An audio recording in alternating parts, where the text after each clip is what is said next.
दोस्तों, आज की कहानी है। बहू, आज तुमने खाना नहीं बनाया तो खाना भी नहीं मिलेगा। दोस्तों, कहानी शुरू करने से पहले अगर हमारे चैनल को सब्सक्राइब नहीं किया हो तो कर लीजिए, ताकि आपके पास पहुंचे हर रोज नया वीडियो। क्या हुआ, आज भी बनाकर नहीं गई? धर्मपत्नी को किचन में देख बोले ममता के ससुर जी, वही तो पता नहीं क्या पटी पड़ ली। अब तो घर के काम भी नहीं होते मैडम से। आज 10 दिन हो गए रोटियां बनाते बनाते। आने दो छोटू मोहन को, आज तो फैसला होकर ही रहेगा। आखिर साथी क्या है? वो गुस्से से बोली। सासू माँ और वापस रोटी बनाने लग गई। ममता के ससुर है। ममता उनकी सबसे छोटी बहू है। पहले ये लोग गांव में अपने 2 बड़े बेटों व बहुओं के साथ रहते थे, लेकिन पति पत्नी में गलतफहमियां पैदा करने व असंतुष्ट स्वभाव से परेशान होकर वे दोनों अलग हो गई। कुछ दिन तो अकेले रहे, लेकिन सासू माँ को काम करने की आदत नहीं रही, इसलिए शहर आ गए ममता के पास। ममता एक शांत और सुलझी हुई महिला है। सच कहूँ तो वही है जो इतने साल ऐसे घर में रह पाई है जहाँ लोग फोन करके भी लड़ाई करते हैं, वो भी ऐसी बातों के लिए जिनका कोई मतलब नहीं। जैसे उसके मम्मी पापा कहीं रास्ते में मिले हो और गाड़ी में बैठे पैसा नहीं पाए हो तो भी झगड़ा करते हैं कि हमारा अभिवादन नहीं किया।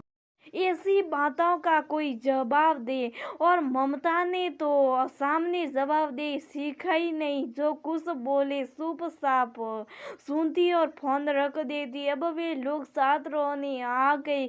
कभी ना कभी तो आना ही था उन्हें, ये सोचकर इसे स्वीकार भी कर लिया और लग गई उन्हें खुश करने में। मुश्किल से 15 दिन ठीक रहा, फिर वापस अपनी आदत पर आ गए दोनों। ममता का बेटा छोटा ही स्कूल जाता, इतने बड़े शहर में उसकी देखभाल खुद करना चाहती थी, इसलिए नौकरी नहीं की। बस यही बहाना मिल गया सास ससुर को, और रोज यही ताना होता है कि बेटा कमाता है और बहू उड़ाती है। थककर बेटे के स्कूल में ही नौकरी पर लग गई। अब दोनों साथ जाते और साथ आते। बच्चे के लिए थोड़ा मुश्किल हो जाता, क्योंकि टीचर का समय बच्चों से ज़्यादा होता और बच्चे को स्कूल में ही बैठना पड़ता। लेकिन समझ गया, एक आदर्श बहू की तरह रोज सुबह उठती, सारे काम काज और सास ससुर की पसंद का खाना बनाकर जाती और वापस आती तब चाय के लिए इंतजार करते। मिलते सासू माँ के लिए एक भी काम छोड़कर नहीं जाती, जिसके लिए उन्हें तकलीफ उठानी पड़े। खुश अब भी कोई नहीं था, लेकिन ममता के मन को शांति थी कि कम से कम बेकार तो नहीं बोला जा रहा। कुछ दिन पहले घर में छोटी सी पूजा रख ली। ससुर जी ने वगैरह बताई, पंडित वगैरह सबको बुला लिया और पहले दिन स्कूल से आने के बाद बताया, ममता को बताया, क्या आदेश दिया कि कल छुट्टी ले लो, 10-15 लोगों का खाना बनाना है। ममता की एग्जाम ड्यूटी थी, जिसे एन वक्त पर छुट्टी नहीं मिलती। ऊपर से पीरियड्स भी चल रहे थे, जो वैसे तो नहीं मानते, लेकिन पूजा के काम में सासू माई मना करती थी, इसलिए असमर्थता जताई ममता ने और फट पड़ी। सास ससुर दोनों बहुत सुनाया और अपने साथ बच्चे को भी ले जाने के लिए बोला, जो पति देव ने संभाल लिया। हो सकता है वे अपनी जगह सही हो, लेकिन पहले बोल देते तो कुछ भी हो सकता था। यही सोचकर बुरा न मानते हुए पति देव को खाना बाहर से मंगवाने का बोल सुबह अपने लाइक काम पूरे करके चली गई ममता। पूरा दिन खड़े खड़े थकान भी लग रही थी, लेकिन लौटते समय यह सोचकर खुश थे कि खाना तैयार होगा, इसलिए शाम को थोड़ा आराम होगा। घर पहुंची तो सब कुछ निपट चुका था, उसके बगैर सब काम हो चुका था। सिर्फ किचन सिंक में बर्तनों का ढेर और बालकनी में पड़ा कचरा, दो ही उसे मिस कर रहे थे। सोचा थोड़ा कुछ खाकर काम पर लगती हूँ, लेकिन किचन में जाकर देखा तो सब खाली। मम्मी जी प्रसाद कहाँ रखा है, थोड़ा खा लेती हूँ। धीरे से पूछा ममता ने, तुमने बनाया था जो मांग रही हो? खाना हो तो खुद बना लो, ससुर जी का जवाब था। लेकिन आज तो बाहर से मंगवाया था ना, ममता ने कहा। बाहर से घर वालों के लिए आया था, तुम्हारे लिए नहीं। तुम इस घर की बहू, और तुम जब तक अपने कर्तव्य पूरे नहीं करोगी तब तक कोई अधिकार भी नहीं मिलेगा तुम्हें। आज खाना नहीं बनाए तो खाने के अधिकारी भी नहीं हो तुम, संगति से जवाब दिया ससुर ने। और वगैरह कुछ बोले, अपने कमरे में चली गई ममता। बहुत दुख हुआ था उसे, और घर में अपनी जगह का एहसास भी। पतिदेव जानते थे, सब मनाने की कोशिश भी कर रहे थे, लेकिन कुछ बेटों की भी हालत ऐसी होती है कि माँ बाप को कुछ नहीं कह पाते, और उनकी इस समझदार की सजा पत्नियों को ही भुगतनी पड़ती है। उसे भी पता था कि पतिदेव कुछ नहीं कर सकते इस समय, इसलिए खुद ही तय कर लिया कि क्या करना है। दूसरे दिन से नियम ही बदल गया था उसका। अब आराम से उठती, बच्चे का दूध बनाकर तैयार होती और स्कूल चली जाती। माँ बेटा स्कूल के कैंटीन में ही खा लेते। शाम को भी आराम से चाय के समय के बाद ही आती, शाम का खाना बनाती, खाती और सो जाती। पहले के 2 दिन तो नाराजी ठीक हो जाएगी, ये सोचकर कुछ नहीं कहा किसी ने। लेकिन अब 10 दिन हो गए। रविवार को भी बाजार के काम निपटाने गई और वहीं से खा पी कर लौटी।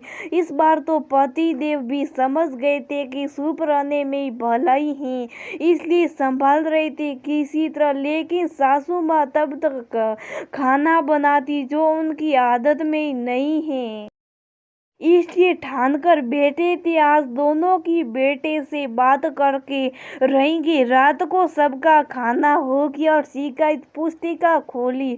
सासू माँ ने, अब तो खाना भी बनाकर नहीं आ जाती, सारा काम मेरे सर है, क्या करूं? इसमें अच्छा तो गांव चले जाएं, कम से कम शांति से रहें। यहाँ ना तो कोई बात करता है, ना काम, रहना तो कैसे रहना? शिकायती लहजे में बोल रही थी सासू माँ। से बुरा लगा ही माँ, लगेगा 8 साल से रह रही हैं, सबका ध्यान रखती हैं, फिर भी 1 मिनट में बाहर वाली कहकर खड़ी होगी। आप लोग इतने साल किया, सबको खिलाया, और एक दिन नहीं कर पाई तो भूखी सोई, क्या इतने साल की सेवा का यही फल है? मोहन पतिदेव का जवाब था। ऐसा क्या कह दिया तुम्हारी बीवी को कि खाना तक बनाना छोड़ दिया? अरे उसकी भी कोई जिम्मेदारी है या नहीं?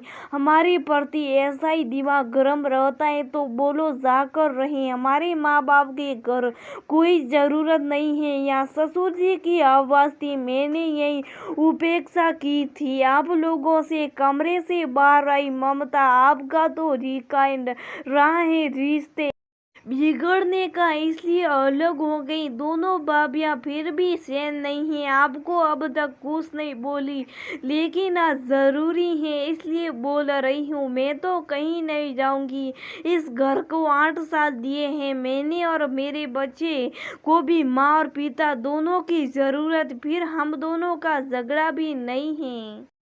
अब तक मैंने अपने सारे कर्तव्य निभाए और आपको सारे अधिकार बेटे बेटे दिए हैं, फिर भी मैंने तो कभी कुछ नहीं कहा। लेकिन एक दिन नहीं कर पाई तो मुझे अपना कर्तव्य याद दिला दिया। इसका मतलब तो यही हुआ कि जिसको खाना है खुद बना ले, तो मैं इसी का पालन कर रही हूँ, ना मुझे खाना है ना बना रही हूँ।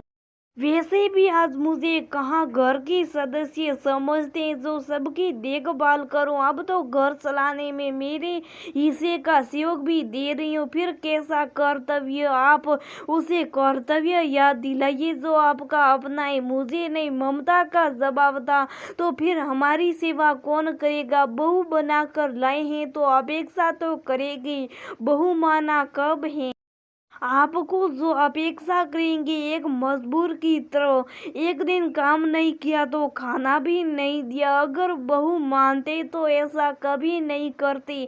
सेवा करने से मना कर रही मुझे करनी है, लेकिन अपना मानेंगे तो माँ बाप समझकर ख्याल रखूंगी और पराया मानेंगे तो काम वाली की तरह ड्यूटी निभाऊंगी। इसलिए सोच लीजिए, क्योंकि बेटा शायद जितना कर ले मेरी तरह ना तो रोटी खिलाएगा ना ही ताने सुनेगा। बाकी देख लीजिए, गाँव जाएंगे तो भी बेटे तो हैं ये, थोड़ा बहुत कर्तव्य तो वे भी निभा लेंगे अगर ठीक से रहे तो। ममता का जवाब था। तीनों निरुत्तर से एक दूसरे के सामने देख रही थी और बिना उत्तर का इंतजार किए अंदर चली गई ममता। दूसरे दिन भी नियम तो नहीं बदला था ममता का, लेकिन हाँ शाम की चाय तैयार थी।